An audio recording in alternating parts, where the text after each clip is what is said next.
Alhamdulillah, alhamdulillah ja'alana muslimin wa mu'minin wa inna insyaallah minal muhsinin. Ashhadu an la ilaha illallah wahdahu la syarika lah wa ashhadu anna Muhammadan abduhu wa rasuluhu la nabiyya ba'dah.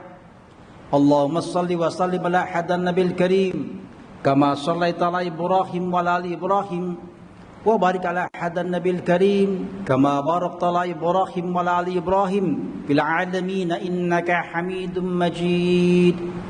Ayuhan nas i'lamu inna fi hayatikumuz zad wa khairuz zadi huwa taqwa fattakullah la'allakum turhamun. Hadirin sidang Jumat yang berbahagia, di dalam sirah nabawiyah diceritakan bahwa Rasulullah SAW selalu hidup secara sehat. Puasa Senin Kemis, makan secukupnya, tidak bersenang-senang dengan makanan, sekadar mengganti energi yang hilang, dan seterusnya dan seterusnya. Pokoknya begitu banyak hadis yang menceritakan akhlak Rasulullah, yang semuanya menceritakan kepada kita bagaimana hidup sehat. Tapi kemudian melaksanakan hidup dengan cara sehat, di akhir hayat beliau sakit. Hampir sebulan beliau sakit dan parah sekali, sampai beliau tidak bisa bangun. Demam tinggi, sampai dikompres.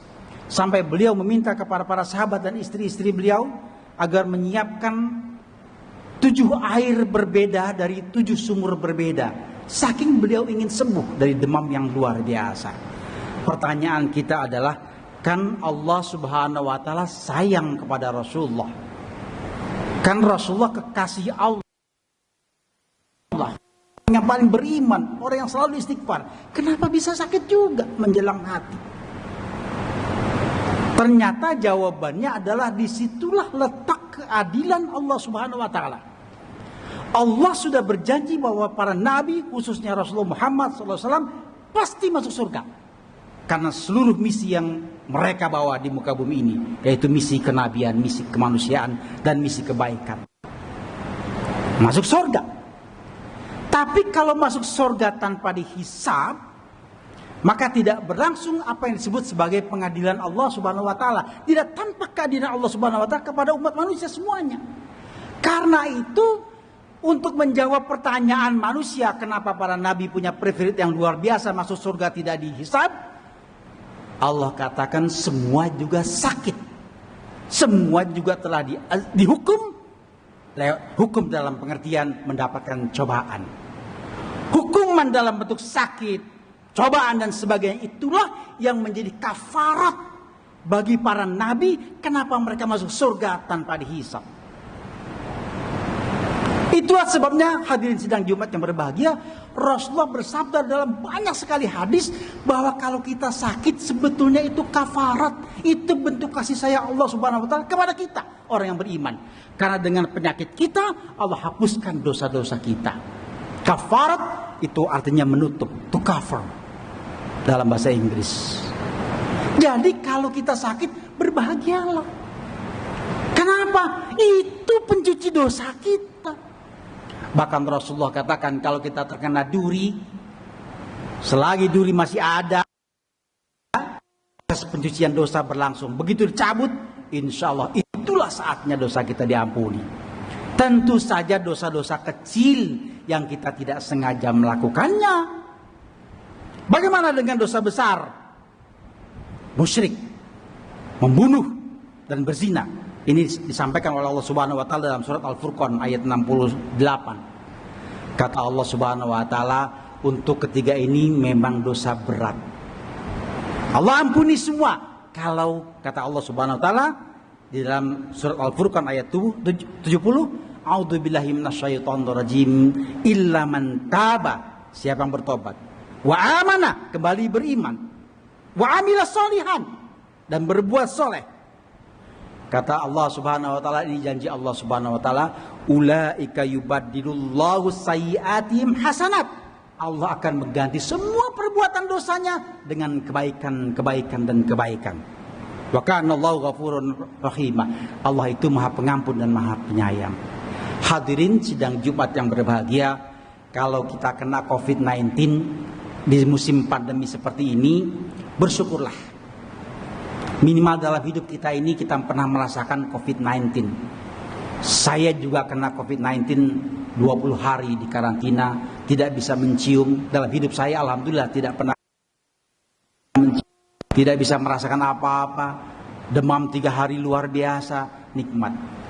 Saya bersyukur bahwa Allah memberikan penyakit COVID-19 kepada saya, dan saya berbaik sangka bahwa Allah sudah menebus dosa-dosa saya dengan penyakit saya.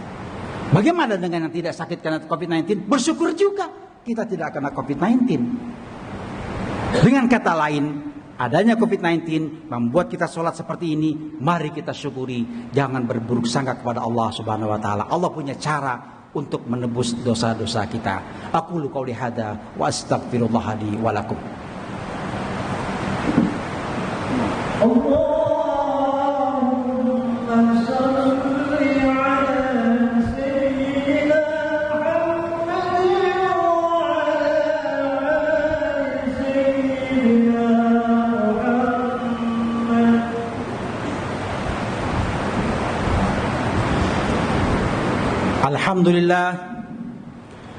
Alhamdulillah ja'alana ibadar rahman asy-syakirin ala kulli ni'amih.